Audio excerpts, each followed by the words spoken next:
এটি নিউজের নিয়মিত আয়োজন আমাদের কথার আজকের পর্বে স্বাগত জানাচ্ছি আমি রবিউল ইসলাম রবি। আমাদের কথায় তুলে ধরা হয় সমসাময়িক বিষয় নিয়ে সাধারণ মানুষের মতামত। দায়িত্ব নেওয়ার পর প্রথমবারের মতো জাতির উদ্দেশ্যে ভাষণ দিলেন প্রধানমন্ত্রী তারেক রহমান। শোনালেন দুর্নীতিমুক্ত সমৃদ্ধ বাংলাদেশের কথা। আমাদের কথার আজকের পর্বে তুলে ধরব এ বিষয়ে সাধারণ মানুষের মতামত। তার আগে চলুন দেখে আসি বিষয়টি নিয়ে একটি প্রতিবেদন।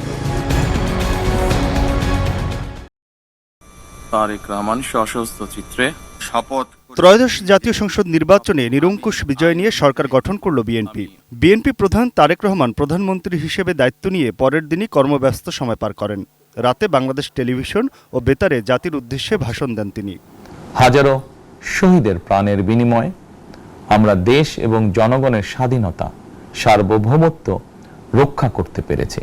জবাবদিহিমূলক সরকারের যাত্রা শুরু হয়েছে উল্লেখ করে প্রধানমন্ত্রী তারেক রহমান বলেন, প্রতিটি নাগরিকের জন্য এই দেশকে একটি নিরাপদ ভূমিতে পরিণত করতে চান তারা। মুসলমান, হিন্দু, বৌদ্ধ, খ্রিস্টান তথা দল, মত, ধর্ম, বর্ণ নির্বিশেষে পাহাড়ে কিংবা সমতলে বসবাসকারী এই দেশ আমাদের সবার। প্রতিটি নাগরিকের জন্যই এই দেশকে আমরা একটি নিরাপদ ভূমিতে পরিণত করতে চাই। একটি ভঙ্গুর অর্থনীতি, দুর্বল শাসন কাঠামো আর অবনতিশীল আইনশৃঙ্খলা পরিস্থিতির মধ্য দিয়ে নতুন সরকার যাত্রা শুরু করেছে উল্লেখ করে প্রধানমন্ত্রী জানান, জনজীবনে শান্তি ও নিরাপত্তা নিশ্চিত করতে সরকার সর্বোচ্চ উদ্যোগ নিয়েছে। আইনশৃঙ্খলা পরিস্থিতির উন্নয়ন এবং কঠোরভাবে দুর্নীতি নিয়ন্ত্রণের মাধ্যমে জনগণের মনে শান্তি, নিরাপত্তা ফিরিয়ে আনাই হচ্ছে আমাদের সরকারের প্রধান অগ্রাধিকার। দলীয় কিংবা রাজনৈতিক প্রভাব, প্রতিপত্তি অথবা জোর জবরদস্তি নয়, আইনের শাসনই হবে রাষ্ট্র পরিচালনার শেষ কথা। দেশবাসীকে পবিত্র মাহে রমাদানের শুভেচ্ছা জানিয়ে প্রধানমন্ত্রী ব্যবসায়ীদের সতর্ক করে বলেন, দ্রব্যমূল্য যাতে সাধারণ মানুষের নাগালের বাইরে না যায়। বিএনপি সরকার সকল ক্ষেত্রেই অনাচার, অনিয়মের সকল সিন্ডিকেট ভেঙে দিতে বদ্ধপরিকর ইনশাআল্লাহ। নির্বাচনী প্রচারে যে প্ল্যান পরিকল্পনার কথা বলেছেন, সেই পরিকল্পনা ও প্রতিশ্রুতি বাস্তবায়নের কাজ শুরু করে দিয়েছেন বলে আশ্বস্ত করলেন প্রধানমন্ত্রী তারেক রহমান। নবগঠিত সরকার গঠনের সুযোগ দিতে যারা বিএনপিকে ভোট দিয়েছেন কিংবা দেননি অথবা কাউকেই ভোট দেননি, এই সরকারের প্রতি আপনাদের সবার সমান অধিকার। বিএনপি সরকার বিশ্বাস করে দল, মত, ধর্ম, দর্শন যার যার, রাষ্ট্র সবার। এই দেশে, এই রাষ্ট্রে একজন বাংলাদেশী হিসাবে আপনার, আমার, আমাদের প্রতিটি বাংলাদেশী নাগরিকের অধিকার সমান। Aminul Islam, ATN news, Dhaka.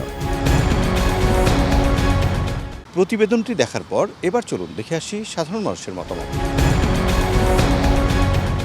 নির্বাচিত এমপিরা শুল্কমুক্ত গাড়ি নেবে না, প্লট নেবে না, এই সমস্ত যদি কার্যকরভাবে করে এবং সারা দেশে যদি তার কর্মী বাহিনীকে কন্ট্রোল করে, তা আমার তো মনে হয় যে দেশ এবং একটা সুখী, শান্তি, সমৃদ্ধি। এবং আমরা লক্ষ্য করতেছি এই যে আপনার ইলেকশন, সবার মনে একটা স্বস্তি ফিরে আসছে। আগে যে একটা গুমট ভাব ছিল, অবশ্যই গুমট ভাব ছিল, সেটা এখন নাই, মানুষের মধ্যে স্বস্তি আছে। আর শুল্কমুক্ত গাড়ি টাড়ি এগুলা থাকে না বলে একটা, পরবর্তীতে এগুলা বিভিন্ন রকম কৌশলে নিয়ে নেয়। মূল হলো দুর্নীতিটা রোধ করতে পারলে সব সেক্টরে ঠিক হয়ে যাবে। এটা টপ টু বটম থেকে দুর্নীতিটা মুক্ত করতে হবে। লাস্ট 1.5 বছর যেটা দেখছি যে ইয়াং জেনারেশনের ভিতরে এক ধরনের সহনশীলতা নাই, উগ্রতা, অতিরিক্ত উগ্রতা, এটা থেকে বের হয়ে আসতে হবে। সরকারকে সহযোগিতা করতে হবে, তাহলেই উন্নয়ন সম্ভব, তাছাড়া সম্ভব না।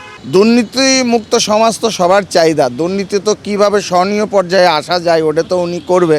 উনি যদি করতে পারে সেটা অনেক ভালো। সবচেয়ে ভালো স্থিতিশীলতা। বাংলাদেশে যে 5ই আগস্টের পর অস্থিতিশীল, যেখানে যা ইচ্ছা মব, এগুলো যদি বন্ধ করতে পারে, দেশের ব্যবসা বাণিজ্য, গার্মেন্টস সেক্টর, এগুলো বিদেশিরা এখানে আসতে চাই না। মানুষের নিরাপত্তা, সমাজের নিরাপত্তা, নিয়ম শৃঙ্খলা, পুলিশের যে পুলিশের যে একটা উইক হয়ে গেছিলো 5ই আগস্টে, পুলিশ যদি ভালোভাবে কাজ করতে পারে, নিয়ম শৃঙ্খলাও যদি ভালোভাবে আনতে পারে, হ্যাঁ, এটাই হলো বড় ব্যাপার। আমরা 5ই আগস্ট পর যা দেখলাম, এত নিয়ম শৃঙ্খলা অবনতি, এটা আমার লাইফে দেখে নেই।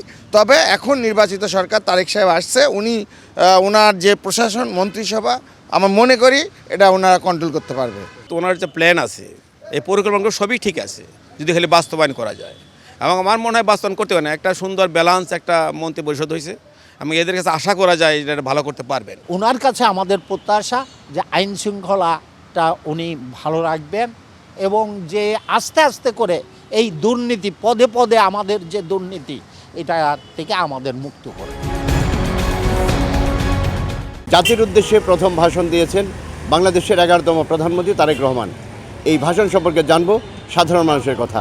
দর্শক, আমি মাজহারুল ইসলাম মাসুম গাজীপুর থেকে আপনাদেরকে নিয়ে যাচ্ছি সাধারণ মানুষের কাছে।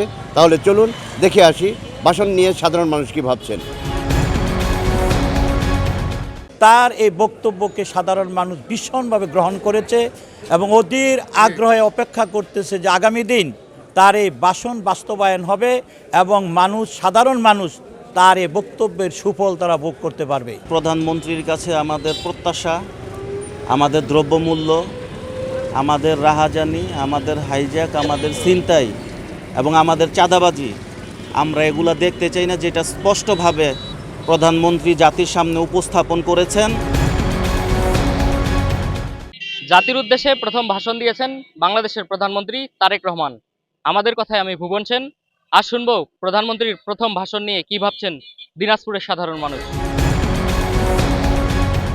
আমরা আশাবাদী নতুন বাংলাদেশের সূর্যোদয় উঠবে। তবে দিনাজপুরবাসীর পক্ষ থেকে আমারও কিছু চাওয়া এবং দাবি আছে। প্রথমত হচ্ছে, আমাদের উত্তরবঙ্গের দিনাজপুর দীর্ঘদিন ধরে অবহেলিত, এখানে কোনো কার্যক্রম হয়নি বিগত 15-17 বছর ধরে। আশা করি দিনাজপুরের উন্নয়ন হবে এবং দিনাজপুরের বাসীর যে চাওয়া গ্যাস লাইন, সেই গ্যাস লাইনটা এখানে হবে।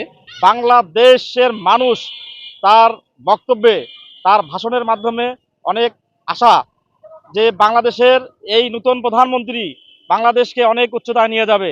বিশেষ করে আমার কাছে খুব ভালো লেগেছে গ্যাস, পানি এবং বিদ্যুৎ এগুলো নিয়ে কথা বলেছেন, আরও অনেক বিষয়ে কথা বলেছেন। সর্বোপরি তার যে মানসিকতা, তার যে বাচনভঙ্গি, এগুলো আমাদের বাংলাদেশকে অনেক দূর এগিয়ে নিয়ে যাবে। ভালো কথাই বলছে। এখন বিষয়টা হলো তার বাবা তো দেশ চালাইছে, তখন মাও চালাইছে, ওই দুইটা তো ভালোই দেখছি। এখন আমরা তো আশা করি এবং জনগণ তো এই আশায় তাকে নির্বাচিত করছি। এখন উনি যদি চেষ্টা করি দেশে মানুষকে সুখে শান্তি রাখতে পারি, এটাই তো আশা।